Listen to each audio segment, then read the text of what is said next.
Evelyn, don't bother us anymore with those old-fashioned ideas."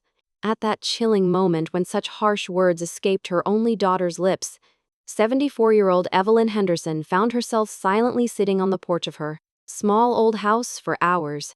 In that stillness, Evelyn made a decision. You never have to come back home again.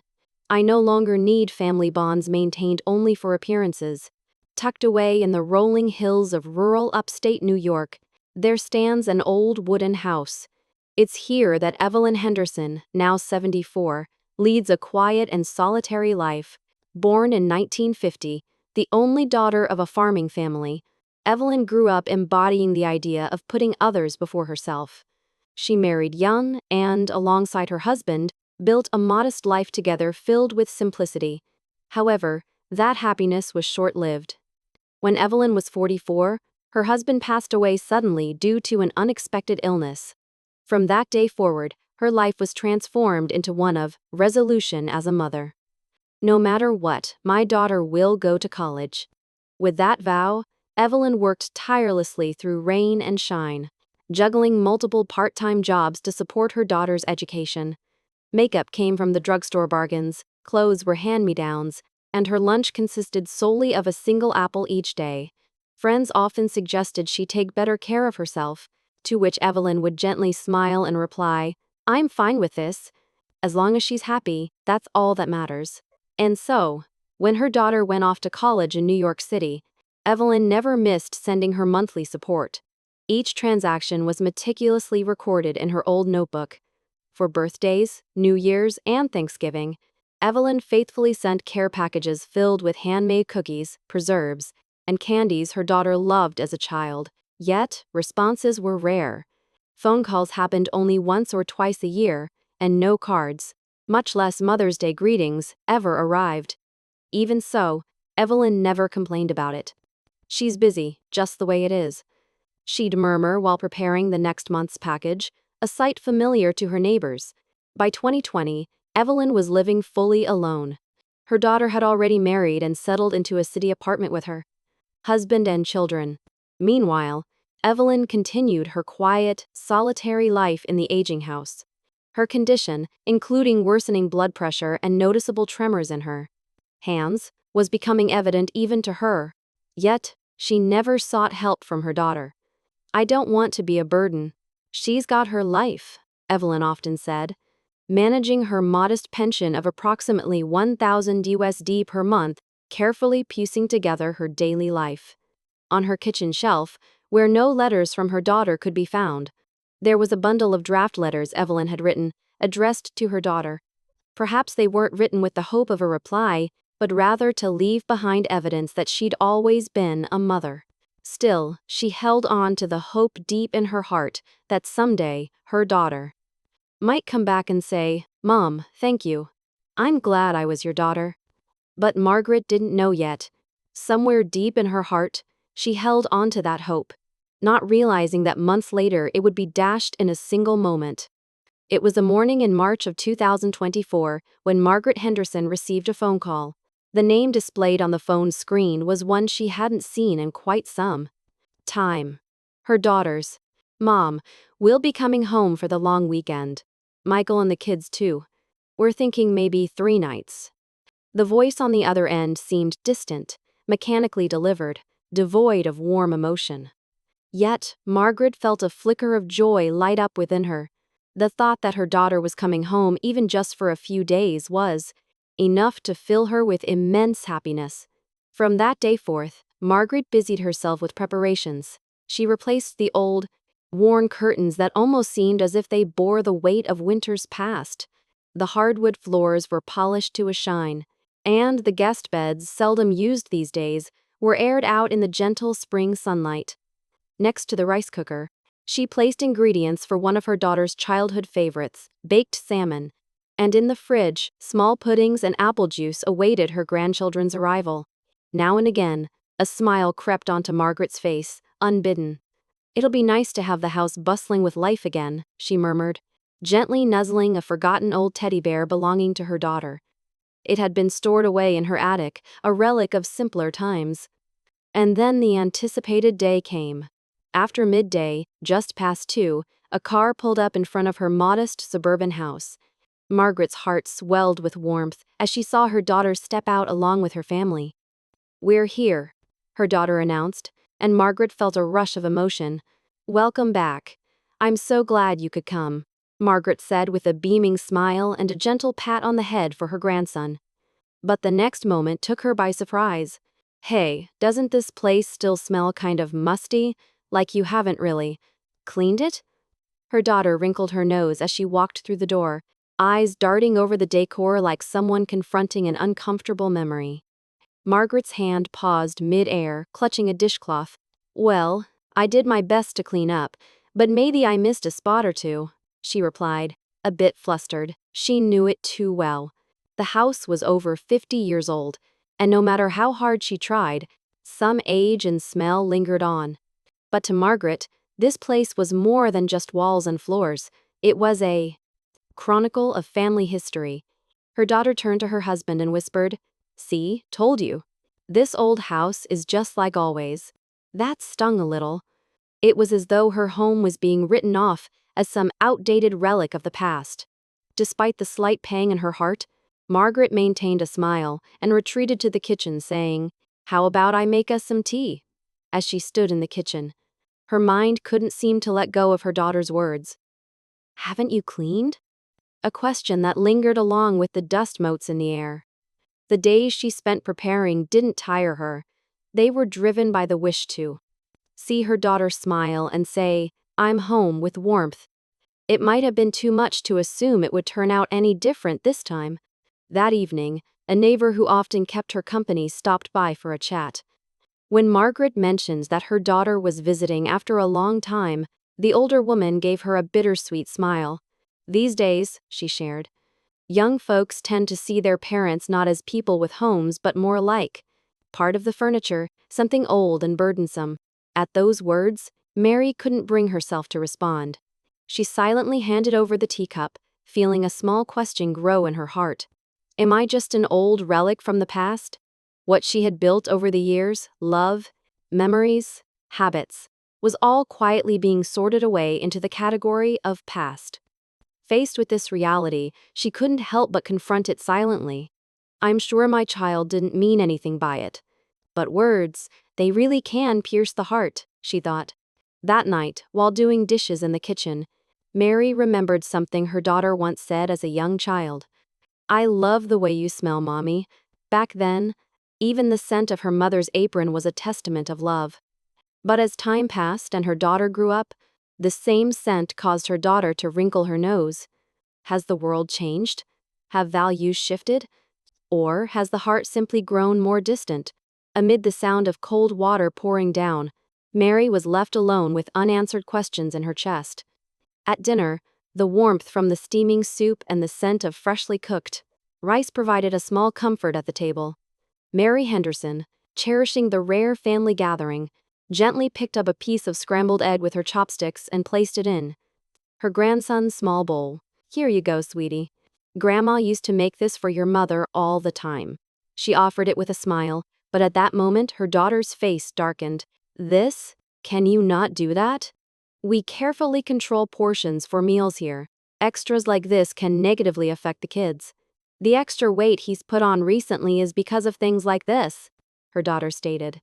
The table went silent. Even the sound of chopsticks ceased, and tension filled the air.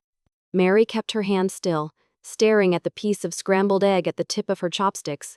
Did I just get reprimanded? Or am I no longer considered part of this family?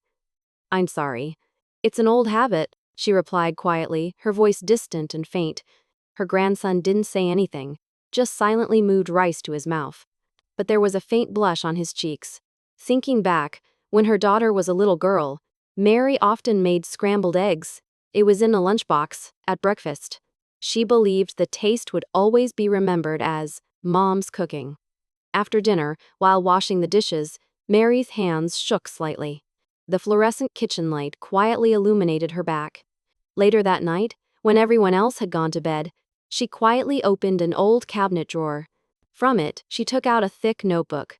On the cover, written in fine pen, it read, Sarah's tuition and living support record.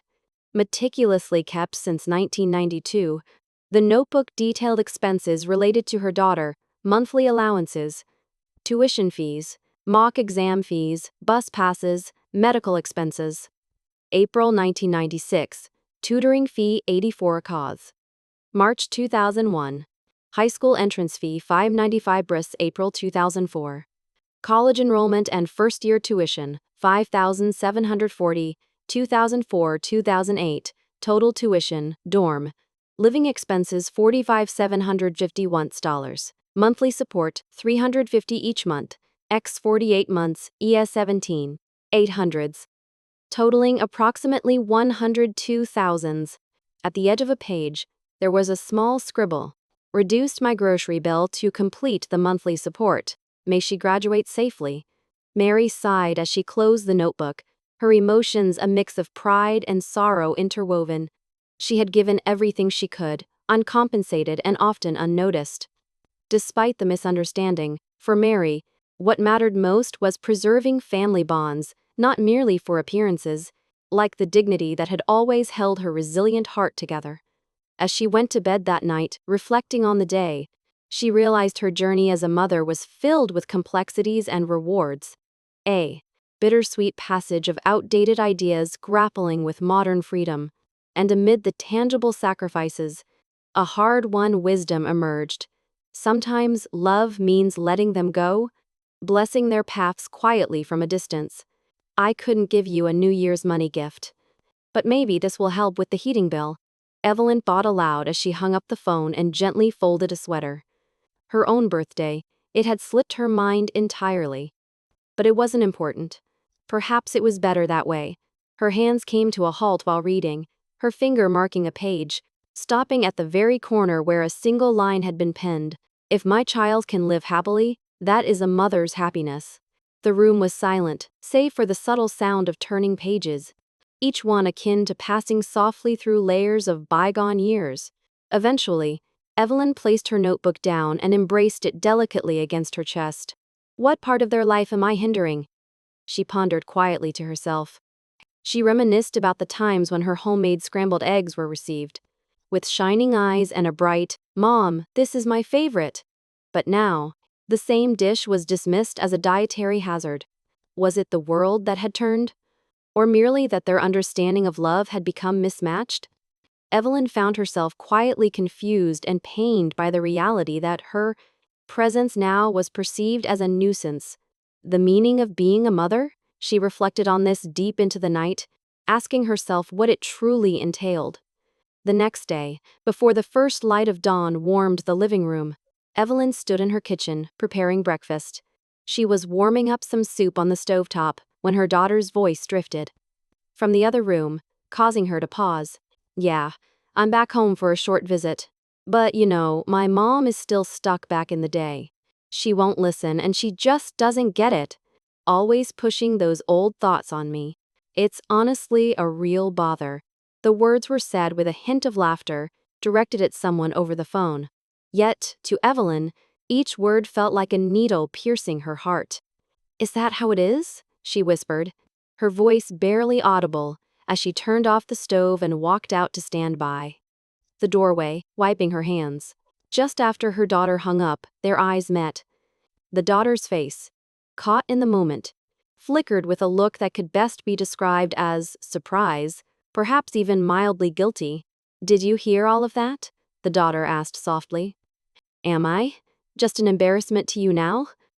Evelyn's voice was a gentle, tentative quiver. A silence pressed itself upon the room. Then her daughter sighed deeply, releasing words she seemed to have kept in for too long. "Listen, can we just be honest? Your views, everything about them is outdated. They're not going to work here in New York, much less with the way we're trying to live our lives. To put it simply, it's embarrassing when you're around." At that moment, something within Evelyn quietly crumbled. It wasn't tears or anger, more a quiet, resigned acceptance. An acceptance of what life had become. "I see. So that's what you really feel," she replied, her words few, her gaze distant as she retreated to her room. Inside, she reached deep into a dresser to pull out a tattered paper bag. containing 30 letters. Each one bore the marks of time, the ever-changing colors of stationery across different seasons. Every letter was addressed to her daughter. Congratulations on getting into college. I'm sorry the money's late. I'll send a bit extra next month. I hope you have a wonderful birthday. She had never received a reply, but writing was a way of staying connected as a mother. With the paper bag clutched in hand, she opened her front door. The chill of the morning wind caressed her cheek. Sitting down on a porch swing, Evelyn began feeding the letters to the flames, one by one. The smoke ascended slowly to the sky, turning to ash that danced with the wind. Each letter, now a part of the air, was a farewell to a part of her past, and with them, she hoped there would be peace, floating towards a freedom she hadn't quite known but now desperately sought. By the time Susan arrived at the doorway, more than half of what was burning had already turned to ash. "What are you doing?" "Those were all meant for me." "Yes, they were," replied Evelyn softly. "But you don't need them anymore, do you? After all, I'm just someone who ruins your image, right?" There was no bitterness in her voice, only the calm strength of someone who had drawn a line in the sand.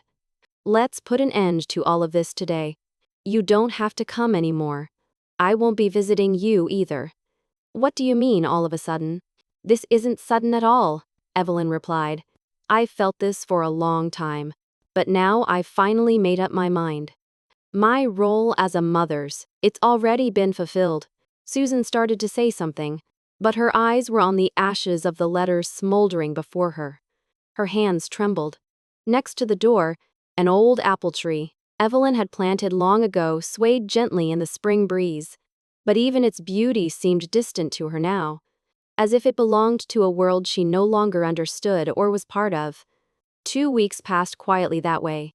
Since that morning, when Evelyn burned her last letter and turned away from her daughter, there had been nothing but silence.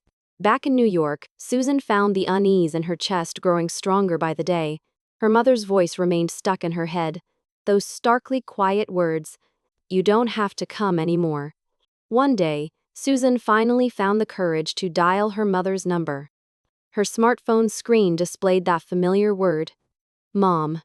Yet no matter how many times it rang, she was met with the endless drone of unanswered calls. Could it be that her mother was unwell? As that concern finally started to ring with truth, Susan called home in upstate New York. It was an old family friend from across the street who answered. "Oh, Evelyn? She moved last week," the neighbor informed her with a tone of familiarity. "What? Where did she?" "She went off to a small retirement home in the countryside," the neighbor said with a gentle chuckle. "She mentioned something like, 'Here, I don't have to meet anyone's gaze nor pretend to be polite.'" As these words hit Susan, a cold shiver ran down her spine. Pretend to be polite, words that cut deeper, words that whispered of her own behavior. Hurriedly, Susan made her way to upstate New York. She arrived at the quaint countryside, her heart heavy with apprehension. Reaching her mother's old house, Susan found it empty, devoid of any light's touch. Just a single white sheet of paper taped to the door greeted her view. In neat handwriting it read, "An outdated mother has stepped back from her child's life. Thank you for teaching me something important in the very end." As the wind blew, the paper fluttered. To Susan, it looked eerily like tears. She stood there at the doorstep, unmoving. The flower beds where Evelyn had carefully tended to were sprinkled with spring blooms. Though they were scattered amid the weeds, they continued to reach towards the light. Their persistence mirrored Evelyn's spirit entirely. Determined to visit the nursing home her mother had moved to, Susan made her way there. But at the reception, a staff member gently stopped her. "I'm sorry," came the courteous explanation, "but visits from family members aren't allowed upon her request." "What?" "But I'm her daughter. I need to speak with her," Susan pleaded, her voice tinged with desperation. "Even so, Ms. Henderson made it very clear, she doesn't want further visits," the staff member said with kindness, yet firmly. As those words sank in, Susan's eyes welled with tears. Her worst fear materialized. The realization that her mother had truly shut down, locked her heart away from her. Evelyn, once a cornerstone of Susan's life, was now lost to her voluntary silence, leaving behind an unhealed chasm that spoke of time and familial bonds, stretched to their breaking point. The meaning of family, once a vibrant thread weaving lives together, had become a mere symbol, void of the bonds that blood and tradition had meant to hold. And it was only now that Susan grasped this unsettling truth. Standing outside the small, unassuming retirement facility, she found herself staring up at the distant windows. Somewhere in one of those rooms, her mother, Evelyn, might be spending her days quietly. But circumstances had whittled down to this. She couldn't even muster the courage to see her mother face to face, nor convey the most precious of words. "I'm sorry." It wasn't anger that enveloped her, but rather an understanding of the fragile and irreplaceable connection they once shared. A bridge of relationship she had unknowingly hurt. The uneasy awareness that this bridge could never be rebuilt settled within her, slowly and silently hollowing her heart. Sitting quietly on the train back home, Susan couldn't shake off her mother's voice echoing within her mind. "You don't have to come anymore." Those words hadn't been uttered in anger or sadness. Instead, they were the culmination of years of quiet reflection, a final decision. This was the last expression of freedom her mother had chosen, to protect her own heart from any more bruising. Simultaneously, it signified a moment for Susan, a realization that she had lost the sustenance, the meaning of having a parent in her life.